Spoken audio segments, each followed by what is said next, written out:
Novel ہے جان Bahram by Saim Asif, episode number 24۔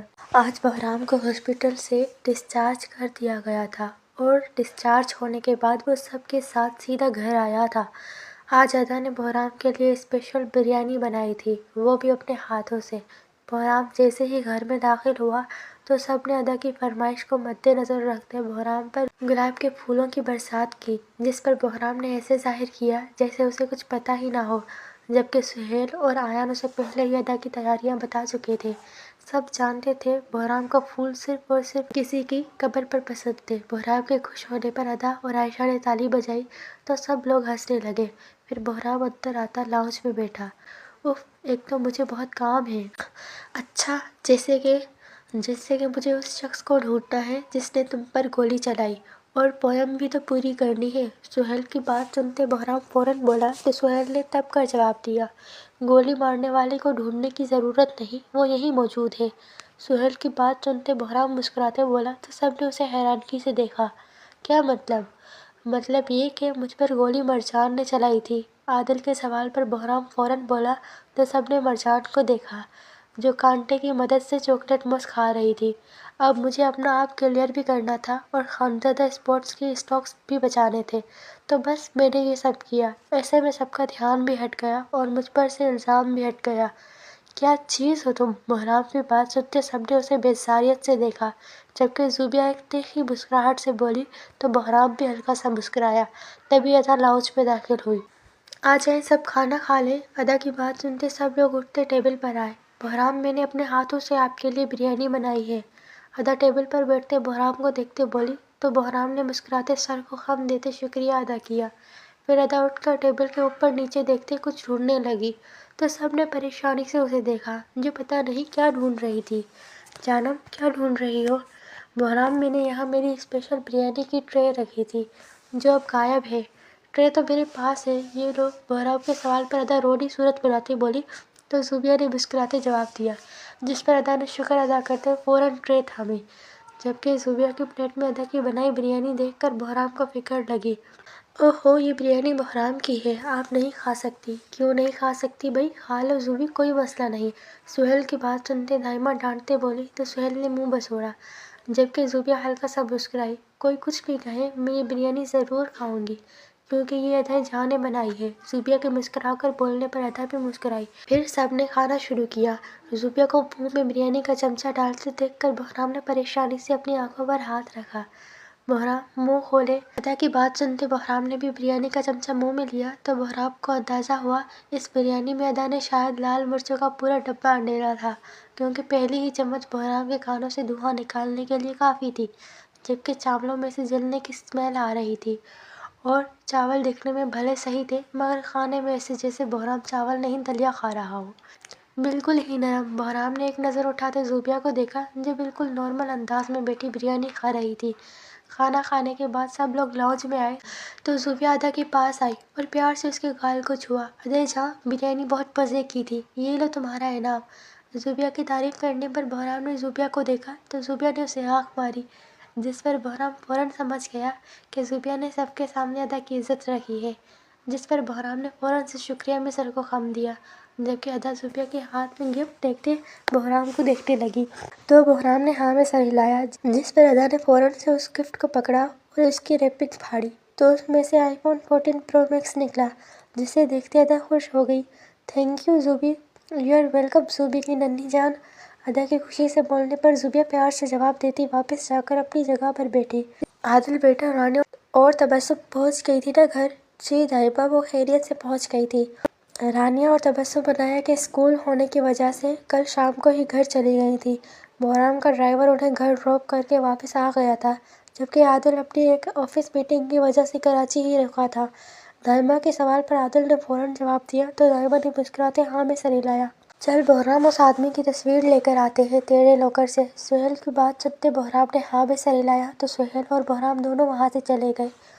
جبکہ ان کے جانے کے بعد ایان بھی بزنس میٹنگ کی وجہ سے واپس چلا گیا۔ تقریباً 1 گھنٹے کے بعد بہرام اور سہیل واپس آئے تو رضیہ نے انہیں پانی پلایا۔ پھر بہرام نے ہاتھ میں پکڑے اس پیکٹ میں سے تصویر نکالی تو ادا بھی ایکسائٹیڈ سی آگے ہوئی تاکہ وہ بھی تصویر دیکھ سکے۔ ادا کو آگے ہوتے دیکھ کر بہرام نے مسکراتے ادا کو دیکھا تو ادا بھی ہلکا سا مسکرائی، مگر جلد ہی ادا کے چہرے سے مسکراہٹ غائب ہو گئی اور اس کی وجہ آنسوؤں نے لے لی۔ کیا ہوا گڑیا؟ بہرام جو اپنے دھیان میں تصویر نکالے دیکھ رہا تھا، سنان کی بات پر اس نے سر اٹھاتے ادا کو دیکھا جس کا پورا چہرہ آنسوؤں سے تر تھا۔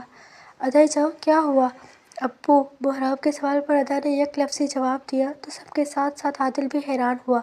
ابو کہاں سے آ گئے ادا؟ بھائی ابو؟ عادل کے سوال پر ادا نے روتے تصویر کی طرف اشارہ کیا اور پھر بمشکل بولی تو بہرام نے ہاتھ میں پکڑی تصویر کو دیکھا۔ ادا، کیا یہ فاروقی صاحب ہے؟ بہرام کے سوال پر ادا نے روتے ہاں میں سر ہلایا تو عادل ایک جھٹکے سے اٹھتا بہرام سے تصویر لے گیا۔ تصویر دیکھتے عادل کو بھی جھٹکا لگا۔ عادل، کیا یہ واقعی تمہارے ابو ہیں؟ عادل کو بھی صدمے میں جاتے دیکھ کر سہیل نے سوال کیا تو عادل نے بھی ہاں میں سر ہلایا، جبکہ ادا بہرام کے سینے سے لگتی ہچکیوں سے رونے لگی۔ کالے بھالو والے کی شادی اس تصویر والے آدمی کے بیٹے سے کروانی تھی۔ اس کا مطلب مروہ اور عادل کی شادی ہونی ہے اور عادل ہی مروہ کی خوشیاں ہیں۔ تالیہ کی بات سنتے بہرام نے ہاں میں سر ہلایا تو ادا نے ہاتھوں کی پشت سے آنسو صاف کیے اور بہرام کی طرف دیکھا۔ بہرام، میں عادل بھائی کی شادی پر سارے نئے سوٹ بناؤں گی، ہماری شادی والا کوئی نہیں پہنوں گی۔ بہرام کی ادا کو چپ کروانے پر ادا معصومیت کے سارے ریکارڈ توڑتے بولی تو سب لوگ ہنسنے لگے، جبکہ عادل نے ادا کو گھورا تو ادا عادل کو منہ چڑھا گئی۔ ٹھیک ہے نا؟ اوکے میری جان۔ ادا کی تصدیق کرنے پر بہرام نے ہاں میں سر ہلاتے جواب دیا تو ادا خوش ہوتی اٹھی اور عائشہ کا ہاتھ پکڑتے مروہ کے سامنے آتی کھڑی ہوئی تو مروہ نے ادا کو پریشانی سے دیکھا۔ میں اور عاشی اب آپ کی نند ہیں تو ہمارے سارے نخرے اٹھانے ہیں، ورنہ کیا؟ ادا منہ بناتے بڑے ایٹیٹیوڈ سے بولی تو مروہ نے پریشانی سے سوال کیا۔ میں نے ٹی وی میں دیکھا ہے کیسے بھائی بھابھی کے بیچ میں پھوٹ ڈلوا کر بھابھی کو گھر سے نکلوا دیتے ہیں۔ تم اگر نند نہ بھی بنتی تو میں تمہارے سارے نخرے اٹھاتی، تمہیں کوئی منع کر ہی نہیں سکتا۔ ادا کی بات سنتے سب نے کہا لگایا، جبکہ مروہ نے مسکراتے جواب دیا تو ادا خوش ہوتی مروہ کے گلے لگی۔ اسے بعد میں گھور لینا، پہلے یہ بتاؤ آگے کیا کرنا ہے؟ مروہ کی شادی عادل سے ہو رہی ہے، مجھ سے نہیں، تو عادل اگلا حصہ بتائے گا پویم کا، میں نہیں۔ سہیل کو زوبیہ کو مسلسل گھورتے دیکھ کر مرجان چڑھ کر بولی تو سہیل نے منہ بناتے جواب دیا، جس پر سب نے عادل کو دیکھا تو عادل نے الٹا پریشانی سے سب کو دیکھا۔ آگے کیا آئے گا پویم میں؟ سب کو کوئی نہ کوئی حصہ ملا تھا، تمہیں کیا ملا تھا؟ کچھ بھی تو نہیں۔ سہیل کے سوال پر عادل کندھے اچکاتے بولا تو سہیل نے منہ بناتے اسے دیکھا۔ اچھا، تو پھر تم اب تک کنواری مرغی کی طرح کیوں گھوم رہے تھے؟ کیونکہ میں مڈل کلاس فیملی سے ہوں اور مڈل کلاس فیملیز میں پہلے ان کی بیٹیوں کی شادی ہوتی ہے جن کی شادی کی عمر ہو اور بعد میں بیٹوں کی۔ رانیہ کا الیاس سے رشتہ ہوا تھا مگر شادی نہیں، جبکہ ادا بھی کنواری تھی، ان کی شادی کے بعد ہی میری ہوتی۔ بہت افسوس ہوا سن کر۔ سہیل کے سوال پر عادل نے پریشانی سے جواب دیا تو سہیل نے اس کے کندھے پر ہاتھ رکھتے افسوس کیا تو عادل نے منہ بنایا۔ بھائی، ابو نے کچھ تو آپ کو بتایا ہوگا، کوئی ایسی بات جو آپ کو کبھی سمجھ نہ آئی ہو؟ مگر ابو ہمیشہ آپ سے بولتے ہوں۔ ہاں، ابو ہمیشہ مجھے بولتے تھے کہ مجھے میری چاروں بہنوں کا خیال رکھنا ہے اور میں ہمیشہ پریشان ہو جاتا تھا کیونکہ میری تو صرف 3 بہنیں تھیں۔ پھر ایک دن میں نے ابو سے پوچھ لیا اس چوتھی بہن کا تو ابو نے کہا وہ انایا سے بھی چھوٹی ہے، بھورے بالوں والی شہزادی ہے اور تمہیں انایا، ادا اور رانیہ کی طرح اس چھوٹی شہزادی کا بھی خیال رکھنا ہے۔ مجھے تب بھی ابو کی بات سمجھ نہیں آئی تھی مگر پھر بس میں نے ہاں میں سر ہلایا تھا۔ میں سمجھا تھا وہ الیاس کی بہن روبینہ کا بول رہے ہیں، وہ بھی تو انایا سے چھوٹی ہے اور بھورے بالوں والی ہے۔ ادا کی بات سنتے عادل نے فوراً جواب دیا تو سب لوگ خاموش ہوئے۔ کہیں وہ بھورے بالوں والی چھوٹی شہزادی عائشہ تو نہیں؟ اس کے بال اوریجنل بھورے ہیں اور وہ انایا سے چھوٹی بھی ہے اور ہم سب کے ساتھ بھی ہے۔ واہ، تم تو واقعی میں سمجھدار ہو۔ عادل کی سٹوری سنتے مرجان پریشانی سے بولی تو زوبیہ نے مسکراتے مرجان کی تعریف کی، جس پر مرجان ہلکا سا مسکرائی۔ ادا بیٹا چائے بنا لاؤ۔ جی دائمہ۔ دائمہ کی بات سنتے ادا اٹھتی کچن میں گئی، جبکہ باقی سب پریشانی سے پویم کا اگلا حصہ سوچنے لگے۔ مما پلیز سونے دینا۔ زرمینہ بیگم نے زرخان کے کمرے میں اس کے کمرے میں بنی دیوار گیر کھڑکی سے پردہ ہٹایا تو کمرے میں سورج کی کرنوں نے اندھیرے کو چیرتے روشنی کی، جبکہ سورج کی کرنیں جیسے ہی زرخان کے منہ پر پڑی تو ان کرنوں نے زرخان کی نیند میں خلل پیدا کیا، جس پر زرخان پاس پڑا تکیہ منہ پر رکھتا بولا تو زرمینہ بیگم مسکراتے زرخان کے پاس آئیں اور بیڈ پر بیٹھتے اس کے منہ سے تکیاں کھینچ گئے۔ اٹھ جاؤ زرخان، صبح ہو گئی ہے۔ زرمینہ بیگم کے پیار سے بولنے پر زرخان نے ایک آنکھ ہلکی سی کھولتے زرمینہ بیگم کو دیکھا، جو لال رنگ کے جوڑے میں فریش سی اس کے پاس بیٹھی اسے دیکھ رہی تھی۔ او لالا، آج کس ڈیٹ پر جا رہی ہیں جو آپ نے لال رنگ پہنا ہے؟ زرخان اٹھ کر بیٹھتا بولا تو زرمینہ بیگم نے مسکراتے ہاں میں سر ہلایا تو زرخان نے انہیں حیرانگی سے دیکھا۔ کون سا اٹیلین پھنسایا ہے؟ ایک ہینڈسم سا اٹیلین شہزادہ جو آج پورے 25 سال کا ہو گیا ہے اور آج مجھے میری زندگی کی سب سے بڑی خوشی دینے جا رہا ہے۔ او نوٹی نوٹی، زرخان کے سوال پر زرمینہ بیگم نے اتراتے جواب دیا تو زرخان نے ہنستے زرمینہ بیگم کو چھیڑا، جس پر زرمینہ بیگم ہنسنے لگی۔ کیسے ہو حنان بھیا کی جان؟ مما کو تنگ نہیں کرنا جب تک بھیا واپس نہ آ جائیں، اوکے؟ پھر زرخان آگے بڑھتا زرمینہ بیگم کے پیٹ پر ہاتھ رکھتا بولا تو زرمینہ بیگم نے تھپڑ مارتے اس کا ہاتھ دور کیا۔ اٹھو، فریش ہو کر نیچے آؤ، جلدی ناشتہ کر لو، تمہاری فلائٹ کا ٹائم ہو رہا ہے۔ ٹھیک ہے زری جانو، آتا ہوں، زرمینہ بیگم اٹھتے بولی تو زرخان نے ایک گہری سانس لیتے جواب دیا، جس پر زرمینہ بیگم مسکراتے نیچے چلی گئی تو زرخان بھی فریش ہوتا اپنا سب سامان لیتا نیچے اترا اور سامان ڈرائیور کو پکڑاتا میز پر آ کر بیٹھا۔ کیا ہوا زرخان؟ مما میرا کیک؟ زرمینہ بیگم کے سوال پر زرخان نے معصوم شکل بناتے سوال کیا۔ جب تم میرے سب نکے نکے بیبیز کو میرے پاس لے آؤ گے نا زرخان، میں تب ہی تمہاری 25ویں سالگرہ کا کیک کاٹوں گی، ورنہ تم خود اکیلے کاٹ لو۔ ٹھیک ہے، ڈن ہو گیا۔ زرمینہ بیگم کا جواب سنتے زرخان فوراً مانتا ناشتہ کرنے لگا تو زرمینہ بیگم مسکرائی۔ پھر چند لمحوں بعد زرخان ناشتہ کرتا اٹھا تو زرمینہ بیگم نے اپنے بیٹے کی نظر اتارتے اسے دعائیں دیں، جس پر زرخان آگے بڑھتا زرمینہ بیگم کو اپنے سینے سے لگا گیا۔ کیا بات ہے زرخان؟ مما مجھے فکر ہو رہی ہے، میں آپ کو اس حال میں۔ زرخان فکر مت کرو، صفا ہے میرے پاس، اور پھر مینا اور باقی کام والے بھی ہیں، تم بے فکری سے جاؤ اور جلدی سے واپس آؤ، ویسے بھی ابھی میں بالکل ٹھیک ہوں۔ زرمینہ بیگم کے سوال پر زرخان نے فوراً جواب دیا تو زرمینہ بیگم نے اسے تسلی دی، پھر بھی مما اگر کچھ بھی ہوگا تو مجھے ضرور فون کریے گا۔ زرخان کی فکرمندی دیکھتے زرمینہ بیگم نے ہاں میں سر ہلایا تو زرخان سے ملتا فوراً جا کر گاڑی میں بیٹھا اور پھر سیدھا ایئرپورٹ پہنچا۔ سنو، مما کی طبیعت خراب ہو تو مجھے فوراً فون کرنا اور دھیان رکھنا ان کا۔ مینا سے بھی کہہ دینا، اگر ان کو کچھ ہوا تو پھر تم لوگوں کے ساتھ کیا ہوگا یہ میں بھی نہیں جانتا۔ زرخان اپنا لفٹر پکڑے غصے سے ڈرائیور کو بولا تو ڈرائیور نے فوراً ہاں میں سر ہلایا۔ پھر زرخان اپنا بیگ لیتا سیدھا اندر گیا اور پھر چند ہی لمحوں میں اس کی پاکستان کی فلائٹ ٹیک آف کر گئی۔ ادا سب کے لیے چائے لاتی، سب کو چائے پکڑا گئی اور پھر خود بھی اپنا کپ لیتی بہرام کے پاس بیٹھی اور پھر اس نے سب کی شکل کو باری باری دیکھا۔ پوئم کے ابھی بھی ٹکڑے ہی ہیں، پوری کیسے ہوگی مجھے سمجھ نہیں آ رہا، بہت کنفیوژن ہے، اور عائشہ ہمیں آگے کا کیسے بتا سکتی ہے؟ تالیہ کے پریشانی سے بولنے پر سب نے 5 سالہ عائشہ کو دیکھا جو بڑے مزے سے بیٹھی اپنے بلاکس سے گھر بنا رہی تھی۔ عاشی جان ادھر آئیں۔ بہرام کے بلانے پر عائشہ اپنے بلاکس چھوڑتی بھاگتے ہوئے بہرام کے پاس آئی تو ادا اس کا بازو پکڑ گئی۔ عاشی جان آپ کو پوئم آتی ہے؟ ادا کے سوال پر عائشہ نے ہاں میں سر ہلایا تو سب عائشہ کی طرف متوجہ ہوئے۔ آپ ہمیں سنائیں گی؟ اوکے بھابھی۔ ادا کی بات سنتے عائشہ فوراً بولی اور پھر سب کے بیچ میں جا کر کھڑی ہوئی، مگر اس کا منہ ادا اور بہرام کی طرف ہی تھا۔ Twinkle twinkle little star how I wonder what you are. ابے چپ، یہ پوئم نہیں بولی تمہیں۔ عائشہ اپنے دونوں ہاتھ ہلاتے پوئم گانے لگی تو مرجان غصے سے بولی، جس پر عائشہ کا رونا شروع ہوا تو ادا نے ہنستے عائشہ کو گود میں اٹھاتے پیار کیا، جس پر عائشہ خاموش ہو گئی اور جا کر ایک دفعہ پھر بلاکس سے کھیلنے لگی۔ تم نے کہا تھا تم یہاں ہماری پوئم کو لفظ دینے آئی ہو، تو میڈم وہ لفظ آپ کب دیں گی؟ میں تب تک پوئم کو لفظ نہیں دوں گی جب تک تم میں سے کوئی مجھ سے نہیں بولتا لفظ دینے کو، تو پھر اب سنا دو لفظ۔ مرجان کی بات سنتے زوبیہ مسکراتے بولی تو تالیہ نے چڑھتے جواب دیا، جس پر زوبیہ ہلکا سا مسکرائی۔ میں صرف عائشہ تک کی لائنز بولوں گی، آگے تمہیں جو کرنا ہے خود کرنا ہے۔ زوبیہ کی بات سنتے سب نے ہاں میں سر ہلایا۔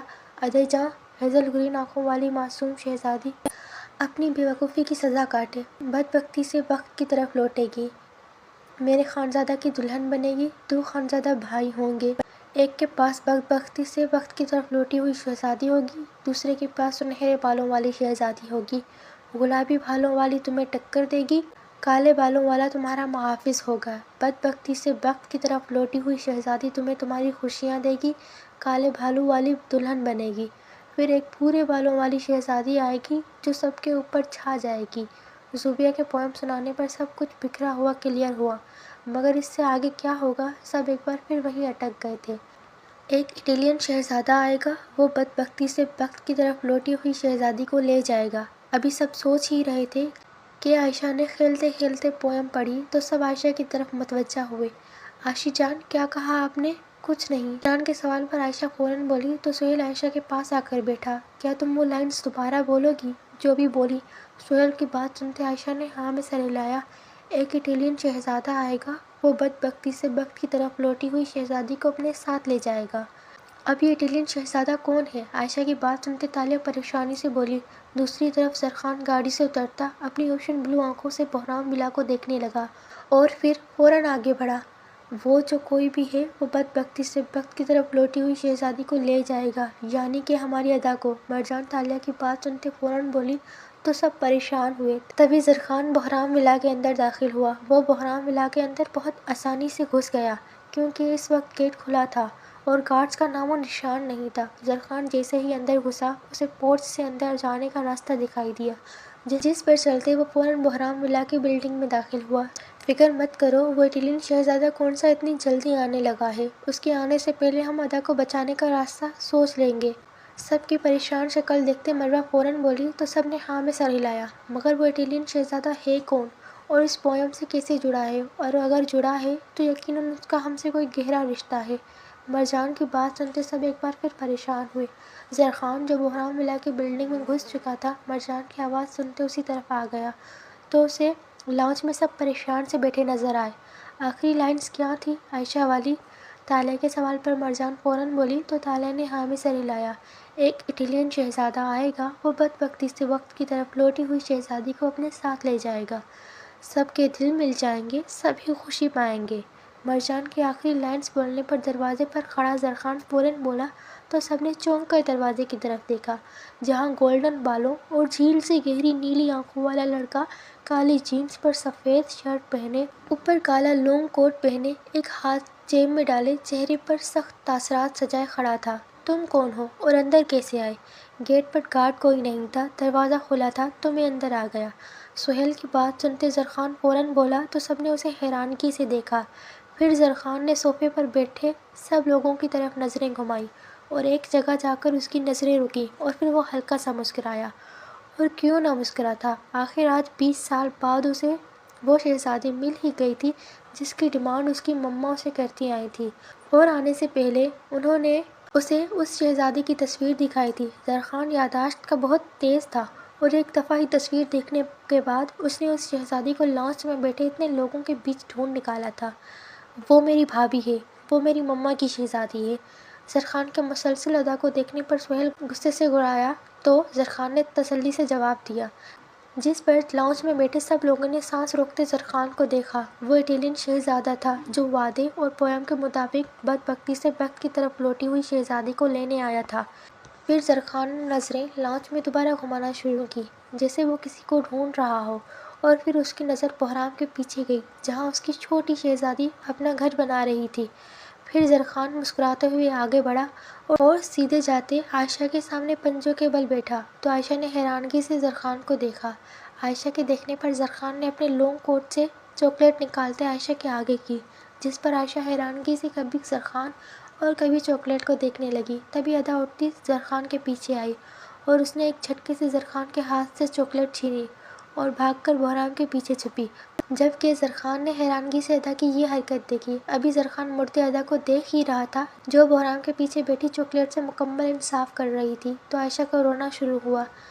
وہ میلی تھی چاکلیٹ، گندی بھابھی۔ عائشہ کے روتے بولنے پر زرخان نے ہنستے جیب سے دوسری چاکلیٹ نکالی تو عائشہ نے فوراً پکڑی کہیں یہ چاکلیٹ بھی ادا نہ لے جائے، اور پھر بھاگتی مروہ کے پاس گئی تو مروہ نے چاکلیٹ کھول کر اسے دی، جسے عائشہ مروہ کی گود میں بیٹھتے کھانے لگی۔ تبھی ادا گھٹنوں کے بل بہرام کے پیچھے سے اٹھی، گولڈن بالوں والے انکل، آپ کے یہ لیڈیز کوٹ میں اور چاکلیٹ ہے؟ واٹ انکل، میں تمہیں انکل لگتا ہوں؟ اور یہ لیڈیز کوٹ نہیں ہے، بوائز لانگ کوٹ ہے۔ ادا کے منہ سے زرخان کو اپنے لیے انکل لفظ سنتے صدمہ لگا اور پھر وہ تقریباً چلایا تو زوبیا نے اپنا سر صوفے کی پشت پر پھینکتے کہا لگایا، جس پر زرخان نے منہ بسوڑا۔ چاکلیٹ پہلے پیار سے بولو پھر دوں گا۔ ادا کے معصوم منہ بنا کر بولنے پر زرخان مسکراتے بولا تو ادا کو غصہ آیا۔ نہیں دینی نا تو صاف بولو، یہ لیچڑپن کس کو دکھا رہے ہو؟ میرا شوہر بہت بڑا بزنس مین ہے اور میری جیٹ پاکستان کے وزیر اعظم ہے، اور میرا ایک دیور حماد گروپ آف انڈسٹریز کا مالک ہے، اور دوسرا دیور افندی کلوتھنگ برانڈ کا مالک ہے، اور میرا ایک دیور اٹلی میں بہت بڑا اسٹاک مارکیٹر ہے، اور میرا بھائی سافٹ ویئر انجینئر ہے، اور میری بھابھی بہت بڑی یوٹیوبر ہے، اور تمہاری 2 نندے چور ہیں۔ ہاں تو وہ کوئی ایسی ویسی چور نہیں ہے، امیر والی چور ہے، اتنا بڑا گھر ہے ان کا۔ ادا غصے سے بحرام کے کندھے پر ہاتھ رکھتے آگے کو جھکتی چلاتے بولی تو زرخان نے اس کی بات کاٹی، جس پر ادا ایک بار پھر بولی تو زوبیہ نے ایک بار پھر کہا لگایا، جس پر زرخان نے ہنستے 5-6 چاکلیٹس اکٹھی ادا کو دیں تو ادا خوش ہوتی پکڑتی زرخان کو منہ چڑھا گئی۔ پھر زرخان آگے بڑھا اور سیدھا آتے دائمہ کے سامنے کھڑا ہوا۔ اگر میں غلط نہیں ہوں تو آپ دائمہ ہیں۔ زرخان کی بات سنتے دائمہ نے پریشانی سے ہاں میں سر ہلایا۔ میں نہیں جانتا آپ سے میرا کیا رشتہ ہے، مگر مما نے کہا تھا کہ میں جب پاکستان آؤں تو آپ کو لازمی ملوں، کیونکہ آپ ہماری دوسری مما ہیں جنہوں نے میری مما کے نکے نکے بیبیز کا خیال رکھا ہے۔ زرخان کی بات سنتے دائمہ ہلکا سا مسکرائی۔ تم ملنے کے لیے انتظار کس کا کر رہے ہو؟ اٹلی میں سب کو گلے لگ کر ملا جاتا ہے۔ مما نے کہا تھا پاکستان میں لیڈیز کو گلے لگانا غلط سمجھا جاتا ہے۔ آپ بتا دیں کیسے ملتے ہیں، میں مل لوں گا۔ میں بتاؤں؟ اماجان کی بات سنتے زرخان پریشانی سے دائمہ کو دیکھتے بولا تو ادا فوراً ہاتھ اٹھاتی بولی، جس پر زرخان نے ہاں میں سر ہلایا۔ جیسے جیسے میں بولوں آپ نے ویسے ویسے کرنا ہے۔ ادا کی بات سنتے زرخان نے پریشانی سے ہاں میں سر ہلایا تو ادا مسکرائی۔ اب آپ اپنے دونوں ہاتھ اوپر کریں اور ایک پاؤں اوپر کریں۔ ہاتھوں کو ایسے پوزیشن دیں۔ اب آپ نے اپنا پیٹ ہلانا ہے۔ کیسے؟ ادا کی بات سنتے زرخان عمل کرتا گیا، جبکہ باقی سب کو اپنا کہا روکنا مشکل ہو گیا۔ پھر ادا نے زرخان کو ناگن کی طرح کے ہاتھ کروائے اور پیٹ ہلانے کا کہا تو زرخان فوراً بولا، جس پر ادا نے پہلے بحرام کو دیکھا پھر زرخان کی طرف واپس مڑی۔ آپ پیٹ اندر کو کریں اور باہر کو کریں۔ ادا کی بات پر زرخان نے فوراً کیا تو ادا مسکرائی۔ ویسے تو میں جانتا ہوں ایسے نہیں ملتے، مگر اور کچھ رہ گیا ہے تو کروا لو۔ زرخان کی بات سنتے ادا کا منہ بنا اور پھر وہ فوراً بحرام کے ساتھ لگ کر بیٹھتی منہ موڑ گئی، جبکہ ادا کی شکل دیکھتے زرخان فوراً سیدھا ہوا تو سب نے کہا لگایا، تم گلے ہی مل لو، بیٹے ہو میرے۔ دائمہ کھڑی ہوتی بولی تو زرخان نے آگے بڑھتے دائمہ کو گلے لگایا۔ تبھی زرخان کا فون بجا جو رومنگ پر تھا۔ یس جانو، ہاں جی پہنچ گیا ہوں جی، مل لیا ہے، اوکے حنان، اور اپنا خیال رکھنا، بائے۔ زرخان فون کان سے لگاتے بولا اور پھر اس نے جواب سنتے فوراً جواب دیا تو سامنے سے کچھ کہا گیا، جس پر زرخان نے فوراً جواب دیا، پھر خدا حافظ کرتے فون کان سے ہٹایا اور جیب میں ڈالا۔ کیا وہ امی تھی؟ ہاں گلابی بھالو، مما کا فون تھا، میں بھالو نہیں ہوں۔ مرجان کے سوال پر زرخان فوراً بولا تو مرجان نے تب کر جواب دیا، ویسے میرا کمرہ کہاں ہے؟ مجھے چینج کرنا ہے، میں زیادہ دیر گندا نہیں رہ سکتا۔ کیا تم یہاں رکو گے؟ زرخان کی بات سنتے دائمہ نے فوراً سوال کیا۔ نہیں، میں صرف ایک رات رکوں گا اور پھر کل دوپہر کی میری واپسی ہے۔ تو تم یہاں کرنے کیا آئے تھے؟ زرخان کی بات سنتے تالیہ فوراً بولی تو زرخان نے آگے بڑھتے تالیہ کے دونوں کندھوں پر اپنے بازو رکھے۔ میں یہاں مما کی شہزادی کو لینے آیا تھا اور میری آج رات کی فلائٹ تھی، مگر ابھی مما کا آرڈر آیا ہے کہ دائمہ اور عائشہ کو ساتھ لے کر آنا۔ ان کی ٹکٹس بک نہیں ہیں، اس لیے کل دوپہر میں جاؤں گا۔ تمہیں ایک دن میں ٹکٹ کیسے ملے گی؟ زرخان کی بات سنتے تالیہ نے فوراً سوال کیا، جس پر زرخان ہلکا سا مسکرایا۔ ہلکا لے رہی ہو تم مجھے بہنا؟ مطلب مجھے ٹکٹ کی ضرورت نہیں، بس بورڈنگ پاس بنوانا ہے اور ویزا منگوانا ہے۔ زرخان کی بات پر تالیہ پریشانی سے بولی تو زرخان نے جواب دیا، اور ٹکٹس ضرورت نہیں، میرا اپنا پرائیویٹ جیٹ ہے۔ مروہ کی بات پر زرخان فوراً بولا تو سب لوگ خاموش ہوئے۔ میرا روم آؤ میں دکھاتی ہوں۔ زرخان کی بات سنتے دائمہ فوراً بولی اور اٹھ کر اندر گئی تو زرخان بھی اپنا بیگ لیتا ان کے پیچھے گیا۔ تبھی عائشہ بھی بھاگ کر زرخان کے پیچھے گئی۔ اب کیا کرنا ہے؟ وہ کل ادا کو لے جائے گا، ہم بھی سب اس کے ساتھ چلتے ہیں، امی سے مل لیں گے اور ادا کو لے آئیں گے واپس۔ تالیہ کی بات پر سنان فوراً بولا تو سب نے ہاں میں سر ہلایا اور اٹھ کر اپنے اپنے کمروں میں چلے گئے۔ عائشہ جو زرخان کے پیچھے اس کے کمرے میں آئی تھی، زرخان نے اسے مسکراتے دیکھا تو عائشہ بھی مسکرائی۔ پھر زرخان نے جیب سے چاکلیٹ نکالتے عائشہ کو دی، جسے عائشہ خوشی خوشی تھام گئی۔ اب میرے پاس فنش ہو گئی ہیں۔ زرخان کی بات سنتے عائشہ نے منہ بنایا۔ تبھی زوبیہ کمرے میں آئی۔ زار وہ سب تمہارے ساتھ جانا چاہتے ہیں، مجھے نہیں پتا تھا یہ اتنا آسان ہوگا۔ ٹھیک ہے میں سب کی کروا لوں گا۔ زوبیہ کی بات سنتے زرخان فوراً بولا تو زوبیہ نے ہاں میں سر ہلایا اور وہاں سے چلی گئی۔ بیٹا کچھ چاہیے ہو تو بتا دینا۔ دائمہ کی بات سنتے زرخان نے ہاں میں سر ہلایا تو دائمہ بھی عائشہ کو لیتے اپنے کمرے میں چلی گئی۔